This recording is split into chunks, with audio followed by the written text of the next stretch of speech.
മെറ്റനായ ministries YouTube ചാനലിലേക്ക് ഏവർക്കും സ്വാഗതം. 1 കൊരിന്ത്യർ 15-ാം അധ്യായത്തിൻ്റെ ആദ്യത്തെ 10-11 വാക്യങ്ങൾ ആണ് നമ്മൾ ചിന്തിച്ചത്. അതിൽ പൗലോസ് പറയുന്ന ചില ഉയർത്തെഴുന്നേൽപ്പിൻ്റെ തെളിവുകൾ തിരുവെഴുത്തുകൾ തെളിയിക്കുന്നെന്ന് പറഞ്ഞു. അതുപോലെ ഉയർപ്പിനുള്ള സാക്ഷികളെക്കുറിച്ച് പറഞ്ഞു. അത് കേഫാവ് സാക്ഷി, 12 സാക്ഷി, പിന്നെ 500-ലധികം പേർക്ക് പ്രത്യക്ഷപ്പെട്ടു, അവരൊക്കെ ജീവനോടിരിക്കുന്നു എന്ന് പറഞ്ഞു. 7-ാം വാക്യത്തിലേക്ക് വന്നപ്പോഴേ യാക്കോബിന് പ്രത്യക്ഷനായി എന്ന് പറഞ്ഞു. പിന്നെ അകാല പ്രജ പോലെ പൗലോസിന് പ്രത്യക്ഷനായി എന്ന് പറയുന്നു. അങ്ങനെ ഇരിക്കെ യേശു മരിച്ചിട്ട് ഉയർന്നേറ്റു എന്ന് പ്രസംഗിച്ചു വരുന്ന അവസ്ഥയ്ക്ക് മരിച്ചവരുടെ പുനരുത്ഥാനം ഇല്ല എന്ന് നിങ്ങൾ പറയുന്നത് അങ്ങനെ ഒരു ചോദ്യത്തിലേക്കാണ് അവിടെ വന്നത്. നിങ്ങൾ അതുകൊണ്ട് സഭയ്ക്കകത്ത് പലരും യേശു ഉയർത്തില്ല എന്ന് പറയുന്നു. മരിച്ചവരുടെ പുനരുത്ഥാനം ഇല്ല എങ്കിൽ ക്രിസ്തുവും ഉയർത്തെഴുന്നേറ്റിട്ടില്ല. മരിച്ചവരുടെ പുനരുത്ഥാനം ഇല്ല എന്ന് നിങ്ങൾ പറയുന്നു. ആരാ പറയുന്നത്? അന്നത്തെ നോസ്റ്റിക് ജ്ഞാനവാദികൾ മരിച്ചവരുടെ ഇടയിൽ പുനരുത്ഥാനം ഇല്ല എന്ന് വിശ്വസിക്കുന്ന കൂട്ടരായിരുന്നു. ഭൗതികവാദികളായ എപ്പിക്യൂരും അങ്ങനെയാണ് വിശ്വസിച്ചിരുന്നത്. എന്നാൽ ഇവിടെ ക്രിസ്തുവിൻ്റെ ഉയർപ്പ് കണ്ട സാക്ഷികൾ ഇവിടെ നിൽക്കുകയാണ്. മരിച്ചവർ ഉയർപ്പിനെ അംഗീകരിക്കാത്തവർ ഇതൊരു അത്ഭുതപ്പെടുത്തുന്നതായിട്ട് ഇവിടെ പറയുന്നു. അതുകൊണ്ടാണ് മരിച്ചവരുടെ പുനരുത്ഥാനം ഇല്ല എങ്കിൽ ക്രിസ്തുവും ഉയർത്തെഴുന്നേറ്റിട്ടില്ല. മരിച്ചവരുടെ പുനരുത്ഥാനം നിഷേധിക്കുന്നവർ യേശു ഉയർത്തെന്ന് വിശ്വസിക്കുന്നത് നിരർത്ഥകമാണ്.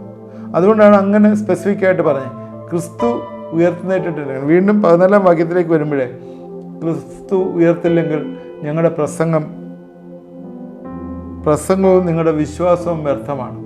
പുനരുത്ഥാനം നിഷേധിക്കുന്നതിൻ്റെ ഒന്നാമത്തെ ദോഷഫലം ഇതാണ്. ക്രിസ്തുവിൻ്റെ പുനരുത്ഥാനം മറ്റനേക സത്യങ്ങളോട് ബന്ധപ്പെട്ടിരിക്കുകയാണ്.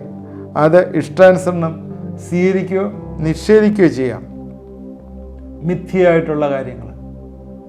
അതുകൊണ്ട് എന്താ അവർ ചെയ്യുന്നത്? രക്ഷിക്കാൻ കഴിയാത്ത മിഥ്യാമൂർത്തികളുടെ ഒരിക്കലേക്ക് പോവുകയാണ്. ഇപ്പോഴും അതുമായിട്ട് വിഗ്രഹാർപ്പിതവും ക്ഷേത്രവും ആയിട്ടൊക്കെ ബന്ധപ്പെട്ട് ജീവിക്കുകയാണ്.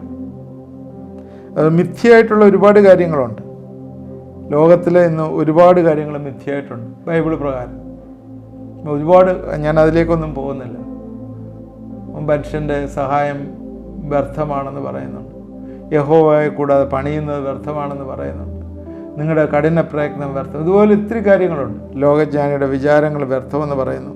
ഇതെല്ലാം തന്നെ ഒരുപാട് കാര്യങ്ങൾ വ്യർത്ഥമെന്ന് പറയുന്നു. എന്നാൽ മരിച്ചവർ ഉയർക്കുന്നില്ല എങ്കിൽ എന്ന് വരികിൽ ദൈവം ഉയർപ്പിച്ചിട്ടില്ലാത്ത ക്രിസ്തുവിനെ അവൻ ഉയർപ്പിച്ചു എന്ന് ദൈവത്തിന് വിരോധമായി സാക്ഷ്യം പറയാൻ ഞങ്ങൾ ദൈവത്തിന് കള്ളസാക്ഷികളെന്ന് വരും. അന്നേരം ആദ്യം പറഞ്ഞത് ഞങ്ങളുടെ പ്രസംഗം വ്യർത്ഥമാണ്. 14-ാം വാക്യത്തിൽ അതാണ് പറഞ്ഞത്, ഞങ്ങളുടെ പ്രസംഗം വ്യർത്ഥമാണ്. 2 ഇപ്പം പറയുന്നത് ഞങ്ങൾ കള്ളസാക്ഷികൾ ആകും എന്നുള്ളതാണ്. കാരണം വിശ്വാസം വ്യർത്ഥം, പ്രസംഗം വ്യർത്ഥം.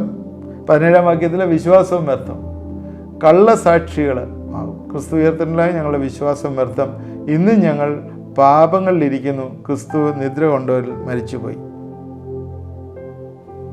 ദൈവം ചെയ്യാത്ത കാര്യം ചെയ്തു എന്ന് പറഞ്ഞാൽ ദൈവത്തിൻ്റെ മുമ്പാകെ കള്ളസാക്ഷികളാവും. വിശ്വാസം വ്യർത്ഥമെന്ന് പറഞ്ഞാൽ അങ്ങനെ വന്നാൽ പിന്നെ പാപപരിഹാരവും ഇല്ല, ആത്മരക്ഷയുമില്ല. മരിച്ചുപോയ ക്രിസ്തു പാപഫലമായ മരണത്തിൽ നിന്ന് മറ്റുള്ളവരെ എങ്ങനെ രക്ഷിക്കും? നിങ്ങളിപ്പോഴും പാപങ്ങളിലിരിക്കുന്നു. ക്രിസ്തു നമ്മുടെ പാപങ്ങൾക്ക് വേണ്ടി തിരുവെഴുത്ത് പ്രകാരം മരിച്ചു എന്ന് പൗലോസ് നേരത്തെ 3-ാം വാക്യത്തിൽ രേഖപ്പെടുത്തി. ജനം ഇന്നും അത് വിശ്വസിച്ചില്ലെങ്കിൽ പാപങ്ങൾ വസിക്കുകയാണ്. ക്രിസ്തുവിൻ്റെ മരണം കൊണ്ട് യാതൊന്നും നേടാൻ പറ്റത്തില്ല. ഇതിൽ പറയുന്ന പോലെ ക്രിസ്തുവിൽ നിദ്ര കൊണ്ടവർ നശിച്ചുപോയി. ക്രിസ്തുവിൽ നിദ്ര കൊണ്ടവർ നശിച്ചുപോയി എന്ന് പറഞ്ഞാൽ ആരാണ്? നമ്മുടെ മുമ്പേ ഉള്ള ആൾക്കാർ. ഇവിടെ ക്രിസ്തുവിൽ നിദ്ര കൊണ്ടവർ നശിച്ചുപോയി എന്ന് പറഞ്ഞാൽ രക്ഷിക്കപ്പെടാത്തവർ എന്നല്ല. ആ പ്രത്യാശയായിട്ട് നേരത്തെ ഇരുന്നവർ പോലും ആരും ഉയർക്കത്തില്ല, എല്ലാവരും നശിച്ചുപോയി. ക്രിസ്തു ഉയർത്തിട്ടില്ലെങ്കിൽ ഭാവിയെക്കുറിച്ചുള്ള പ്രത്യാശ വൃഥാവാണ് എന്ന് മാത്രമല്ല, ഈ ആയുസ്സിലെ സ്ഥിതി തന്നെ, അതാണ് പറയുന്നത്, ഈ ആയുസ്സിലെ സ്ഥിതി തന്നെ ഇല്ല, ഒരു പരമദയനീയമായിട്ടുള്ളൊരവസ്ഥയാണ്. അതിന് ക്രിസ്തുവിന് വേണ്ടി എന്ന് വെച്ചാൽ പൗലോസ് അനുഭവിച്ച എല്ലാ ത്യാഗങ്ങളും വൃഥാവെന്ന് വരും. അതിന് ഈ പുനരുത്ഥാനത്തിൻ്റെ ഈ നിഷേധിക്കാനുള്ള ദോഷങ്ങളെക്കുറിച്ചൊന്ന് ഒരു അവലോകനം ചെയ്താൽ പൗലോസ് പറയുന്ന കാര്യങ്ങൾ ഇങ്ങനെയാണ്. ഒന്ന്, ഞങ്ങളുടെ പ്രസംഗം വ്യർത്ഥം, ഞങ്ങൾ വെറുതെയാണ്, ചുമ്മാതെ മുഷ്ടിയുദ്ധം ചെയ്യുകയാണ്, ഒന്നും ആവശ്യമില്ല. രണ്ടാമത്, നിങ്ങളുടെ വിശ്വാസം വ്യർത്ഥം, നിങ്ങൾ കർത്താവിൽ വിശ്വസിച്ചും വ്യർത്ഥമായിപ്പോയി. മൂന്നാമത്, ഞങ്ങൾ വ്യാജം പറയുന്നവരെന്ന് വരും. 15-ാം വാക്യത്തിലാണ് പറയുന്നത്, ഞങ്ങൾ പറയുന്നതൊക്കെ ദൈവത്തിൻ്റെ സന്നിധിയിലെ പ്രസംഗമൊക്കെ വ്യർത്ഥമാണ്, ഞങ്ങളുടെ വ്യാജം പറയുന്നവരാണ്, കള്ളസാക്ഷികളാണ്, നിങ്ങളുടെ വിശ്വാസം വ്യർത്ഥം. 17-ാം വാക്യത്തിൽ വീണ്ടും അത് റിപ്പീറ്റ് ചെയ്യാണ്, നിങ്ങളുടെ വിശ്വാസവും വ്യർത്ഥം എന്ന് പറഞ്ഞാൽ നിങ്ങളാരും രക്ഷിക്കപ്പെട്ടിട്ടില്ല. 18-ാം വാക്യത്തിൽ പറയാം, അങ്ങനെയെങ്കിൽ ക്രിസ്തുവിൽ നിദ്ര കൊണ്ടവർ നശിച്ചുപോയി. അവർ ഉയർക്കത്തില്ലെങ്കിൽ ക്രിസ്തുവിനെ വിശ്വസിച്ച് മരിച്ചുപോയിട്ട് ഓരോ പേരുണ്ട്, അവരൊക്കെ നശിച്ചുപോയി. അതിനൊക്കെ ഉപരിയായിട്ട് 17-ാം വാക്യത്തിൽ പറയും, ജീവനോടിരിക്കുന്ന നിങ്ങൾ വിശുദ്ധന്മാരെങ്കിലും അരിഷ്ടന്മാരും വഞ്ചിക്കപ്പെട്ടും ഇരിക്കുന്നു എന്ന് പറയാം. എന്ത് ഒരു പരിതാപകരമായിട്ടുള്ളൊരു കാര്യമാണ്. അതുകൊണ്ട് നമ്മുടെ ഉയർപ്പ് നമുക്ക് ആശ്വാസം നൽകുന്ന ഒരു കാര്യമാണ്. നമ്മൾ ഉയർക്കും, നമ്മൾ പുനരുത്ഥാനം നമുക്കുണ്ട് എന്നുള്ളത്. അത് ഇല്ല എന്ന് പറയുകയാണെങ്കിൽ പ്രത്യാശയില്ലാത്തവരായി നമ്മൾ നിദ്ര കൊള്ളുന്നവരെ പോലെ ആയിപ്പോവുകയാണ് എന്ന് പറയുന്നു. ക്രൈസ്തവ വിശ്വാസത്തിൻ്റെ അടിസ്ഥാനം എന്ന് പറയുന്നത് ക്രിസ്തുവിൻ്റെ ഉയർപ്പാണ്. മരിക്കും എന്ന് പറഞ്ഞല്ല ബൈബിള് അവസാനിക്കുന്നത്. മരണത്തിന് അപ്പുറം ഒരു ജീവനുണ്ട് എന്ന് പറഞ്ഞാണ് ബൈബിൾ അവസാനിക്കുന്നത്. എന്ന് പറഞ്ഞാൽ ശവക്കല്ലറയുടെ അപ്പുറത്ത് ചെല്ലുന്നൊരു വിശ്വാസം. മരണം ഒരു വേർപാട് മാത്രമാണ്, അതിനപ്പുറത്തൊരു ജീവിതം ഉണ്ട് എന്ന് പറഞ്ഞാണ് ബൈബിൾ അവസാനിക്കുന്നത്. അതുകൊണ്ട് ഇതുവരെയും പൗലോസ് പുനരുത്ഥാനം ഇല്ല എന്ന് പറയുന്നവരുടെ വാദങ്ങളുടെ മുന ഒടിക്കുന്ന തെളിവുകൾ നിരത്തി വയ്ക്കുകയായിരുന്നു. നിഷേധിക്കാൻ കഴിയാത്ത തെളിവുകൾ ദൈവവചനം പറഞ്ഞു, അതുപോലെ ജീവനുള്ള സാക്ഷികൾ പറഞ്ഞു. യേശു ഉയർത്തതുപോലെ മരിച്ചവർക്ക് ഉയർപ്പുണ്ട് എന്ന് പറയാണ്. യേശു ക്രിസ്തു ഉയർത്തു പോയിട്ടാണ് പരിശുദ്ധാത്മാവ് വന്നത്. പരിശുദ്ധാത്മാവ് വന്നാണ് ക്രൈസ്തവ സഭയെ തന്നെ ഉണ്ടാക്കിയത്. അതിനെ പുനരുത്ഥാനം ചെയ്ത ക്രിസ്തുവാണ് സഭയെ ഉളവാക്കിയത്. ഈ മാർഗത്തിന് അടിസ്ഥാനം അതിന് ക്രൈസ്തവ വിശ്വാസത്തിൻ്റെ നിലനിൽപ്പ് തന്നെ ക്രിസ്തുവിനെ ആശ്രയിച്ചാണ്. യോസഫിൻ്റെ കല്ലറയിൽ നിന്ന് ജീവനായ ക്രിസ്തു പുറത്തു വന്നില്ലെങ്കിൽ ആ ഒരു മതം, ക്രിസ്തീയ മതം കൊണ്ട് എന്ത് പ്രതീക്ഷയും എന്ത് പ്രചോദനമാണ് കൊടുക്കുന്നത്? അതുകൊണ്ട് ക്രിസ്തീയ മതം യേശു ക്രിസ്തു സ്ഥാപിച്ച ക്രിസ്തീയ മതമല്ല, പിന്നീട് വന്ന പേരാണ്. യേശു നമുക്ക് തന്ന ആ മാർഗം എന്ന് പറയുന്നത് ജീവൻ്റെ മാർഗമാണ്, മരണത്തിൻ്റെ മാർഗമല്ല എന്ന് പൗലോസ് വീണ്ടും പറയാണ്. അതുകൊണ്ട് 19-ാം വാക്യത്തിൽ പറയുന്നത്, ഈ ആയുസ്സിൽ മാത്രം ക്രിസ്തുവിൽ പ്രത്യാശ വച്ചിരിക്കുന്നുവെങ്കിൽ നിങ്ങൾ സകല മനുഷ്യരും അരിഷ്ടന്മാരത്രേ എന്ന് പറഞ്ഞാൽ, നിങ്ങൾ ഉയർക്കുകയില്ല എന്ന് ചിന്തിച്ച ഈ ലോകത്തിലുള്ള കാര്യങ്ങൾ മാത്രം ചിന്തിച്ചിരുന്നാൽ 70, 80, 90, 100 വയസ്സൊക്കെ കഴിയുമ്പോഴത്തേക്ക് നിങ്ങളുടെ കാലമൊക്കെ തീരും. പിന്നീട് എന്താണ്? ഒന്നുമില്ല, നിങ്ങൾ ജീവിച്ചിരുന്നു എന്ന് പോലും അറിയത്തില്ല. അതുകൊണ്ട് ക്രിസ്തുവിൽ പ്രത്യാശ വെക്കുക എന്നുള്ള ഒരു മെസ്സേജ് അവിടെ കൊടുത്തുകൊണ്ട് അത് എൻഡ് ചെയ്യുകയാണ്. തുടർന്ന് 20 തൊട്ട് 28 വരെയുള്ള വാക്യങ്ങളിലെ ക്രിസ്തുവിൻ്റെ പുനരുത്ഥാനം അംഗീകരിക്കുന്നതിനുള്ള ഫലങ്ങളാണ് പറയുന്നത്. എന്ന് വെച്ചാൽ ക്രിസ്തു പുനരുത്ഥാനം ആയി അല്ലെങ്കിൽ വന്നു എന്ന് വിശ്വസിക്കുന്നവർക്ക് ഉള്ള കാര്യങ്ങളെക്കുറിച്ചാണ് 20 തൊട്ട് 28 വാക്യങ്ങൾ പറയുന്നത്. നമുക്ക് അതുകൂടെ ഇന്ന് കവർ ചെയ്യാം എന്ന് വിചാരിക്കുന്നു. ഈ ഭാഗത്ത് പൗലോസ് വാദപ്രതിവാദം നിർത്തിയിട്ട് ആധികാരികമായിട്ടുള്ള സത്യം പ്രസ്താവിക്കുകയാണ്. ഇവിടെ പറയുന്നത് എന്താണ്? 20-ാം വാക്യത്തിലെ ക്രിസ്തു നിദ്ര കൊണ്ടവരിൽ നിന്ന് ആദ്യ ഫലമായി മരിച്ചവരുടെ നിന്ന് ഉയർത്തിരിക്കുന്നു. മനുഷ്യൻ മൂലം മരണം ഉണ്ടാകിയാൽ മരിച്ചവരുടെ പുനരുത്ഥാനവും മനുഷ്യൻ മൂലം ഉണ്ടായി.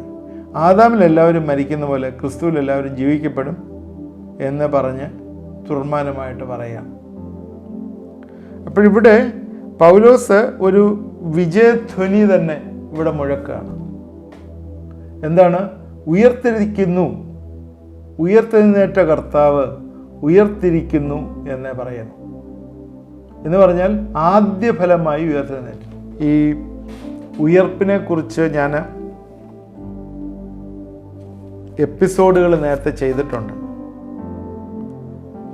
കഴിഞ്ഞ അടുത്ത് തന്നെ ക്വസ്റ്റ്യൻസ് ചോദിച്ചപ്പോൾ ക്വസ്റ്റ്യൻ ആൻസർ ചില ആളുകൾ ചോദ്യങ്ങൾ ചോദിച്ചു. അതിൻ്റെ ഉത്തരമായിട്ട് ഒന്നാം പുനരുത്ഥാനം എന്നൊക്കെ പറഞ്ഞിട്ട് എപ്പിസോഡ് ഇട്ടിട്ടുണ്ട്. 615, 616, 617, 620, 21, 22, 23 ഈ എപ്പിസോഡിലെല്ലാം തന്നെ പുനരുത്ഥാനത്തെക്കുറിച്ച് പറയുന്ന 615 എപ്പിസോഡ് തൊട്ടാണ്. അതുപോലെ തന്നെ നേരത്തെ കർത്താവിൻ്റെ രണ്ടാമത്തെ വരവിനെക്കുറിച്ച് പറഞ്ഞപ്പോഴും ഇങ്ങനെ പറഞ്ഞിരുന്നു. 152 എപ്പിസോഡിൽ സഭ മഹോദ്രവത്തിൽ കൂടി കടന്നു പോകുന്നു. അതുപോലെ തന്നെ 175 തൊട്ട് 194 വരെയുള്ള എപ്പിസോഡിൽ ന്യായവിധിയെക്കുറിച്ചും ഒക്കെ പറഞ്ഞിട്ടുണ്ട്. അതിൽ ഈ പുനരുത്ഥാനത്തെക്കുറിച്ച് അന്ന് പറഞ്ഞതെല്ലാം തന്നെ ശരിക്കും ഈ 1 കൊരിന്ത്യർ 15 അധ്യായത്തിൽ നിന്ന് എടുത്ത് പറഞ്ഞാണ്. ഇപ്പോൾ ഞാൻ പറയുന്ന അതിൻ്റെ ഒരു റെപ്പറ്റീഷനാണ്. അതുകൊണ്ട് ഞാൻ പൂർണ്ണമായിട്ട് അതിനകത്ത് പറഞ്ഞിരിക്കുന്ന അത്രയും ഡീറ്റെയിൽഡായിട്ട് ഇപ്പോഴും പറയുന്നില്ല. അതുകൊണ്ട് ദയവായിട്ട് നിങ്ങൾ ഈ എപ്പിസോഡിൽ പുനരുത്ഥാനത്തെക്കുറിച്ചുള്ള എപ്പിസോഡുകൾ 620 തൊട്ട് 623 വരെ 4 എപ്പിസോഡ് പുനരുത്ഥാനത്തെക്കുറിച്ച് പറയുന്നുണ്ട്. ശരീരത്തിൻ്റെ പുനരുത്ഥാനം, ഒന്നാം പുനരുത്ഥാനം, അതിനെക്കുറിച്ച് പറയുന്നുണ്ട്. ഈ പുനരുത്ഥാനത്തിൽ ഇവിടെ നമ്മളിപ്പം ചിന്തിച്ച പോലും യേശുക്രിസ്തു ഒന്നാമത്തെ നിര എന്നാണ് പറഞ്ഞിരിക്കുന്നത്. ആദ്യ ഫലമായി ഉയർത്തുന്നേറ്റു എന്നാണ് പറഞ്ഞിരിക്കുന്നത്. അതിനകത്ത് തന്നെ പറഞ്ഞു യേശുവാണ് ആദ്യ ഫലം. ഈ ഉയർപ്പെന്ന് പറഞ്ഞാൽ പ്രോസസ്സ്, ആ ഈവൻറ്റിൻ്റെ ആ കണ്ടിന്യൂറ്റിയെക്കുറിച്ചും എല്ലാം പറയുന്നുണ്ട്. അത് പ്രത്യേകം അത് ശ്രദ്ധിക്കണം. യേശുവാണ് ഒന്ന്. അപ്പോഴും തന്നെ യേശു മരിച്ച സമയത്ത് ഉയർത്തുന്നേറ്റ ആളുകൾ, മത്തായി മാത്രമേ ഇത് റെഫർ ചെയ്യുന്നുള്ളൂ. ചില ആളുകൾ കല്ലറയിലുണ്ടായിരുന്നു. എന്നാൽ യേശുവിൻ്റെ ഉയർപ്പിന് ശേഷം അവർ കല്ലറയിൽ നിന്ന് പുറത്തു വന്നു, കണ്ടു എന്നൊക്കെ പറയുന്ന ഭാഗങ്ങളുണ്ട്. പിന്നെ അത് കഴിഞ്ഞിട്ട് സഭയുടെ ഉൾപ്രാവണം, അതും ഉയർപ്പാണ്. അത് ട്രിബുലേഷന് മുമ്പുള്ളതാണ്. പിന്നെ നാലാമതുള്ളതാണ് ട്രിബുലേഷൻ്റെ സമയത്ത് 2 വിറ്റ്നസ് വരുന്നവർ, അവർ ഉയർത്തെഴുന്നേൽക്കുന്നത്. പിന്നെ അതുപോലെ ട്രിബുലേഷനിലുള്ള മാർട്ടിയേഴ്സ്, കൊല്ലപ്പെടുന്ന ആൻറ്റി ക്രൈസ്റ്റ് ഭരണത്തെ കൊല്ലപ്പെടുന്ന ആളുകൾ ഉയർത്തെഴുന്നേൽക്കുന്ന കാര്യം. പിന്നീട് പറഞ്ഞു ആഫ്റ്റർ ദ ജേക്കബ്സ് ട്രബിൾ, യാക്കോബിൻ്റെ കഷ്ടകാലം കഴിഞ്ഞ് ഉയർത്തെഴുന്നേൽക്കുന്ന പഴയ നിയമ വിശുദ്ധന്മാർ. അത് കഴിഞ്ഞാണ് മില്ലീനിയൽ കിങ്ഡം. അതും കഴിഞ്ഞിട്ട് രണ്ടാമത്തെ ഉയർപ്പ്, സെക്കൻഡ് റിസ്ട്രക്ഷൻ, അത് ന്യായവിധിക്ക് വേണ്ടി മരിച്ച ആബാലവൃദ്ധജനം ഉയർത്തി നിൽക്കുന്ന കാര്യം. ഇതെല്ലാം അന്ന് ഈ എപ്പിസോഡിൽ പറഞ്ഞിട്ടുള്ളതാണ്. നിങ്ങളത് കിട്ടാനായിട്ട് നിങ്ങൾ ഇത് സബ്സ്ക്രൈബ് ചെയ്യുക. ആദ്യം സബ്സ്ക്രൈബ് ചെയ്തതിന് ശേഷം ആ വീഡിയോയിൽ പോയതിന് ശേഷം എടുത്തു നോക്കിയാൽ ആ വീഡിയോസ് കാണാം. ഈ 620 തൊട്ട് 623 വരെയുള്ള വീഡിയോസ് നിങ്ങൾ എടുത്തു നോക്കിയാൽ ഇതിനെക്കുറിച്ച് അറിയാൻ പറ്റും. അപ്പോഴേ നിദ്ര പ്രാപിച്ച വിശുദ്ധന്മാരുടെ ബന്ധത്തിൽ ക്രിസ്തു ഉയർത്തുന്നേറ്റ് ആദ്യ ഫലമായിട്ട് ഉയർത്തുന്നേറ്റ്. കൊലോസ്യർ 1:18 പറയുന്നു, അവൻ സഭ എന്ന ശരീരത്തിന് തലയുമാവുന്നു, സകലത്തിനും താൻ മുമ്പനാകേണ്ടതിന് അവൻ ആരംഭവും മരിച്ചവരിൽ നിന്ന് ആദ്യനായി എഴുന്നേറ്റവനുമാകുന്നു. കൊലോസ്യർ 1:18 പറയുന്നു. ഈ ആദ്യ ഫലം എന്നൊക്കെ പറയുന്നത് അതിന് ചില ഒരു പ്രത്യേകതയുണ്ട്. ഈ ആദ്യ ഫലം ക്രിസ്തുവിൻ്റെ ഉയർപ്പ് ശരിക്കും സ്വജനത്തിൻ്റെ ഉയർപ്പിൻ്റെ ഒരു തെളിവാണ്. കൊയ്ത്തിലെ ആദ്യഘട്ട പുരോഹിതൻ യഹോവയുടെ സന്നിധിയിൽ കൊണ്ട് നീരാജനം ചെയ്യാം. ഒരു ആദ്യ കറ്റ എന്ന് പറയുന്നത് ഇനിയും കറ്റകൾ വരുന്നുണ്ട്. ആദ്യ ഫലം പറയുന്ന ലേവ്യ പുസ്തകം 23:10, 11, 15 വാക്യങ്ങളിൽ ക്ലിയറായിട്ട് ഇത് പറയുന്നുണ്ട്. 23 അധ്യായത്തിലാണല്ലോ ഉത്സവങ്ങളെക്കുറിച്ച് പറയുന്നത്. അതിനകത്ത് ഇത് ക്ലിയറായിട്ട് പറയുന്നുണ്ട്. ഈ ആദ്യ ഫലം കൊണ്ടുവരുമ്പോൾ അതിനുശേഷം ഇനിയും ഉണ്ട് എന്ന് പറഞ്ഞത്. അതുപോലെ തന്നെ യേശുക്രിസ്തുവിൻ്റെ ഉയർപ്പ് ഇനിയും അനേകം വിശുദ്ധന്മാരെ ഉയർക്കുന്നതിന് വേണ്ടിയുള്ളൊരു കാര്യമാണ്. ഇതുപോലെ തന്നെ ഈ ആദ്യ ഫലത്തെക്കുറിച്ച് പറയുമ്പോൾ പരിശുദ്ധാത്മാവിൻ്റെ ആദ്യ ദാനം എന്ന് പറഞ്ഞ ഭാവമുണ്ട്. അത് യേശുക്രിസ്തുവിൻ്റെ ക്രൂശ് മരണത്തിൽ വിശ്വസിക്കുമ്പോൾ ആദ്യം ലഭിക്കുന്നത് പരിശുദ്ധാത്മാവാണ്. അത് പിന്നീട് അതിനുവേണ്ടി പോയി കാത്തിരുന്ന് പ്രാർത്ഥിക്കേണ്ട ആവശ്യമൊന്നുമില്ല. അത് പണ്ട് കാത്തിരുന്ന ഒരു സാധനം നമ്മുടെ ഇടയിലുള്ള സാധനമാണ്. പണ്ടില്ലായിരുന്നു, അന്നാണ് കാത്തിരുന്നത്. ഇപ്പം കാത്തിരിക്കേണ്ട ആവശ്യമില്ല. എന്നാൽ ആ കാത്തിരിപ്പിന് ഒരുപാട് വ്യത്യസ്തമുണ്ട്. ഞാൻ അതും പറഞ്ഞിട്ടുണ്ട് ഒരു എപ്പിസോഡിൽ. കാത്തിരിക്കുന്നതിനകത്തൊരു വ്യത്യാസമുണ്ട്. ഒരു ബസ് സ്റ്റാൻഡിൽ കാത്തിരിക്കുന്ന ഒരു ബസ്സിന് കാത്തിരിക്കുന്ന പോലെയല്ല കല്യാണം ഉറപ്പ് കഴിഞ്ഞ് കല്യാണത്തിന് വേണ്ടി കാത്തിരിക്കുന്നു. രണ്ടും വ്യത്യാസമുണ്ട്. ബസ് സ്റ്റാൻഡിൽ ബസ് വരുമ്പോൾ ആ സംഭവം അങ്ങ് തീർന്നു, ബസ്സിൽ കയറിപ്പോയി. എന്നാൽ കല്യാണം ഉറച്ചിട്ട് കല്യാണത്തിന് വേണ്ടി കാത്തിരിക്കുമ്പോൾ അവിടെ ചില ഒരുക്കങ്ങളുണ്ട്. ആ ഒരുക്കങ്ങളെല്ലാം ചെയ്യണം. കുറിയടിക്കണം, ആളിനെ വിളിക്കണം, കാര്യങ്ങളൊക്കെ ക്രമീകരിക്കണം, ഇങ്ങനെയുള്ള ഒരുക്കങ്ങളൊക്കെ ഉണ്ട്. ഡ്രസ്സ് എടുക്കണം, ഇങ്ങനെയൊക്കെയുള്ള ഒരുക്കങ്ങളുണ്ട്. അതുകൊണ്ട് അവിടെ ഒരു കാത്തിരിപ്പുണ്ട്. ആ കാത്തിരിപ്പ് വ്യത്യാസമാണ്. പരിശുദ്ധാത്മാവിന് വേണ്ടി കാത്തിരിക്കുന്നതും പരിശുദ്ധാത്മാവിൽ നിറയാൻ കാത്തിരിക്കുന്നതും രണ്ടും വ്യത്യാസമുണ്ട്. അതാണ് ഞാൻ പറയാൻ ഉദ്ദേശിച്ചത്. അത് പരിശുദ്ധാത്മാവെന്ന ആദ്യദാനം, ആദ്യഫലം ഒരു വ്യക്തിയിൽ വരുന്നത് ക്രിസ്തുവിൻ്റെ യാഗമരണത്തിൽ വിശ്വസിക്കുന്ന സമയത്ത് പരിശുദ്ധാത്മാവിലുള്ള ഒരു ബാപ്റ്റിസം നടക്കുകയാണ്. അതിനും ആദ്യദാനം, ആദ്യഫലം എന്നൊക്കെ പറയുന്നുണ്ട്. അത് ഇപ്പം ഒന്ന് സൂചിപ്പിച്ചു എന്ന് മാത്രമേ ഉള്ളൂ. അതുപോലെ തന്നെ ഒരു പ്രദേശത്ത് ആദ്യമായി വിശ്വാസത്തിലേക്ക് വരുന്നവരെ പിന്നീട് താരതമ്യപ്പെടുത്തി ആ സഭയുടെ ആദ്യഫലം എന്ന് പറയുന്ന ഒരു പ്രയോഗം ബൈബിളിലുണ്ട്. റോമർ 16:5, റോമർ 16 പൗലോസ് കോട്ട് ചെയ്യുന്ന കാര്യമാണത്, ആദ്യഫലം. അപ്പോൾ പിന്നെ അതുപോലെ തന്നെ വീണ്ടെടുക്കപ്പെട്ട വിശുദ്ധന്മാരെ താരതമ്യപ്പെടുത്തി കൃപായുഗത്തിലെ വിശ്വാസികൾ ആദ്യഫലം എന്ന് പറയുന്ന ആ ഭാഗം യാക്കോബിൻ്റെ ലേഖനം 1:18 പറയുന്നുണ്ട്. അതുകൊണ്ട് ഇവിടെ യേശുക്രിസ്തുവിൻ്റെ പുനരുത്ഥാനം അംഗീകരിക്കുന്നതിൻ്റെ ഫലങ്ങളെക്കുറിച്ചാണ് നമ്മൾ സംസാരിച്ചുകൊണ്ടിരിക്കുന്നത്. എന്താണ് പറഞ്ഞത്? നമ്മൾ പറഞ്ഞ ഒന്നെന്ന് പറയുന്നത് നിദ്ര പ്രാപിച്ചവരിൽ നിന്ന് യേശു ആദ്യ ഫലമായി ഉയർത്തെഴുന്നേറ്റു. അപ്പോഴേ ഈ യേശുവിൻ്റെ ഉയർപ്പ് നമുക്കൊരു ഉറപ്പ് തരികയാണ്. പഴയ നിയമത്തിൽ ലേവ്യ പുസ്തകത്തിൽ നിന്നൂടെ ചേർന്ന് ചിന്തിക്കുമ്പോഴേ നമുക്കൊരു ഉറപ്പ് തരികയാണ്. ആദ്യഫല കറ്റ, ഇനിയും കറ്റകളുണ്ട്. അതുകൊണ്ട് എന്നെ കേൾക്കുന്ന പ്രിയപ്പെട്ടവരെ, നമ്മൾ ചിന്തിക്കേണ്ട ഏറ്റവും പ്രധാനപ്പെട്ടൊരു വിഷയം, ഞാൻ എൻ്റെ സമയം ഇവിടെ തീർന്നുകൊണ്ട് നിർത്തുകയാണ്. ഏറ്റവും പ്രധാനപ്പെട്ടൊരു വിഷയം, നമുക്കൊരു ഉയർപ്പുണ്ട് എന്ന് നമ്മൾ മറന്നു. നമുക്കൊരു ഉയർപ്പുണ്ട്. എന്നാൽ ഒരുപാട് തെറ്റായിട്ടുള്ള പഠിപ്പിക്കലുണ്ട്. നമ്മളിനി ഉയർക്കത്തൊന്നുമില്ല. എന്താണ് AD 70 അങ്ങനെ ഒരു ഗ്രൂപ്പുണ്ട്, ഞാൻ അതിനെക്കുറിച്ച് പിന്നെ പറയാം. അവർ എല്ലാവരും ഉയർത്തെഴുന്നേറ്റ് കർത്താവ് വീണ്ടും വന്നു പോയി എന്നൊക്കെ പറയുന്നവരുണ്ട്. അതെല്ലാം തെറ്റായിട്ടുള്ള പഠിപ്പിക്കലുകളാണ്. പെറട്രിസ്റ്റ് എന്നൊക്കെ പറയുന്നൊരു ഗ്രൂപ്പാണ് അവർ പഠിപ്പിക്കുന്നത്.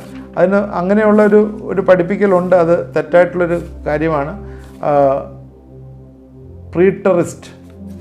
പ്രീറ്ററിസ്റ്റ് എന്ന് പറയുന്ന ഒരു ഗ്രൂപ്പ് വിശ്വസിക്കുന്നതാണ് AD 70 കർത്താവ് വീണ്ടും വന്ന് എല്ലാവരും ഉയർത്തെഴുന്നേറ്റ് പോയി, ഇനി നിങ്ങൾക്ക് ഉയർത്തെഴുന്നേൽപ്പൊന്നുമില്ല, നിങ്ങളുടെ ശരീരമൊക്കെ ഈ മണ്ണിൽ ചേർന്ന് പോയി, നിങ്ങൾ മരിക്കുമ്പം കർത്താവിനോട് കൂടെയാണ് എന്നൊക്കെയുള്ള ചിന്തയെ പഠിപ്പിക്കുക. എന്നാൽ അങ്ങനെയല്ല പൗലോസ് പഠിപ്പിച്ചത്. പൗലോസ് പഠിപ്പിക്കുന്ന ബൈബിൾ പറയുന്നത് നമുക്കൊരു പുനരുത്ഥാനമുണ്ട്. അതുകൊണ്ട് അതിലാണ് നമ്മുടെ ക്രിസ്ത്യൻ എസൻസ് ഇരിക്കുന്നത്. യേശുക്രിസ്തുവിനെ മരിച്ചവരിൽ നിന്ന് ഉയർത്തെഴുന്നേൽപ്പിച്ചു എന്ന് വിശ്വസിക്കുമ്പോഴാണ് നമ്മൾ രക്ഷ പ്രാപിക്കുന്നത്. രക്ഷയുടെ ഒരു കണ്ടന്റിൻ്റെ ഭാഗമാണ് പുനരുത്ഥാനം എന്ന് പറയുന്നത്. നമ്മളെന്നും കർത്താവിനോട് കാണും എന്നുള്ളത്. അതുകൊണ്ട് എൻ്റെ പ്രിയപ്പെട്ടവരെ, എന്നെ കേൾക്കുന്ന ആരെങ്കിലും ഈ അനുഭവത്തിൽ വന്നില്ലെങ്കിൽ നമുക്ക് ചിന്തിക്കുകയും പ്രാർത്ഥിക്കുകയും ചെയ്യേണ്ടതാണ്. ഈ രക്ഷയുടെ അനുഭവത്തിലേക്ക് നമുക്ക് കടന്നു വരാൻ പ്രാർത്ഥിക്കാം. യേശുവേ, കർത്താവെ, ഞങ്ങൾ യേശുവിൻ്റെ പുനരുത്ഥാനത്തെക്കുറിച്ചാണല്ലോ ചിന്തിച്ചത്. നീ ആദ്യഫലമായി ഉയർത്തെഴുന്നേറ്റു. അവിടെ ഈ ആയുസ്സിൽ മാത്രം ഞങ്ങളെ പ്രത്യാശ വെച്ചിരിക്കുന്നതിന് ഞങ്ങൾ ഏറ്റവും അരിഷ്ടരെത്രയെന്ന് ചിന്തിപ്പാൻ സഹായിക്കണം. കർത്താവെ, ഇതുവരെയുള്ള പ്രസംഗങ്ങളൊക്കെ വ്യർത്ഥമായി പോയി എന്ന് ചിന്തിക്കണം. അതൊന്നുമല്ല, കർത്താവിൽ ഞങ്ങൾ സെക്യൂറാണ് എന്ന് ചിന്തിപ്പാനും ഞങ്ങൾക്ക് നീ ഒരു പുനരുത്ഥാനം ഒരുക്കിയിട്ടുണ്ടെന്ന് ചിന്തിപ്പാനും കർത്താവെ ഇടവരുത്തണം. ആരെങ്കിലും എന്നെ കേട്ടുകൊണ്ടിരിക്കുന്ന ഈ വിശ്വാസത്തിലേക്ക് കടന്നു വന്നിട്ടുണ്ടെങ്കിൽ ഇന്ന് യേശുവിൽ വിശ്വസിച്ച് രക്ഷകനായി സ്വീകരിച്ച് ഈ പുനരുത്ഥാനത്തിൽ പങ്കാളികളാകുവാൻ കർത്താവെ ഇടവരുത്തും സഹായിക്കുകയും ചെയ്യണമെന്ന് പ്രാർത്ഥിക്കുന്നു.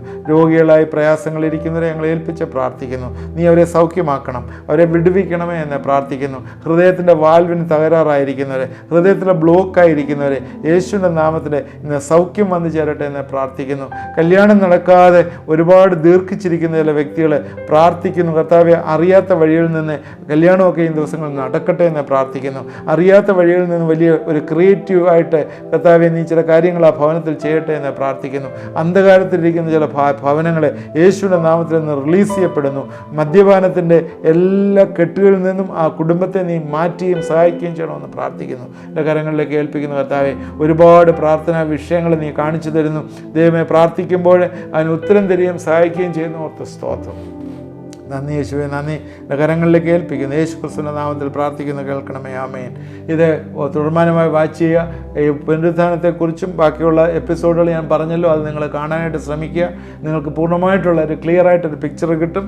ഇത് ആദ്യമായിട്ട് കാണുന്നത് സബ്സ്ക്രൈബ് ചെയ്യുക, നിങ്ങളുടെ ഫ്രണ്ട്സിന് ഷെയർ ചെയ്ത് കൊടുക്കുക. പ്രെയർ റിക്വസ്റ്റുകൾ വാട്സാപ്പ് നമ്പറിൽ അയച്ചു തന്നാൽ നിങ്ങൾക്ക് വേണ്ടി പ്രാർത്ഥിക്കുന്നതാണ്. ദൈവം നമ്മളെല്ലാവരെയും അനുഗ്രഹിക്കട്ടെ.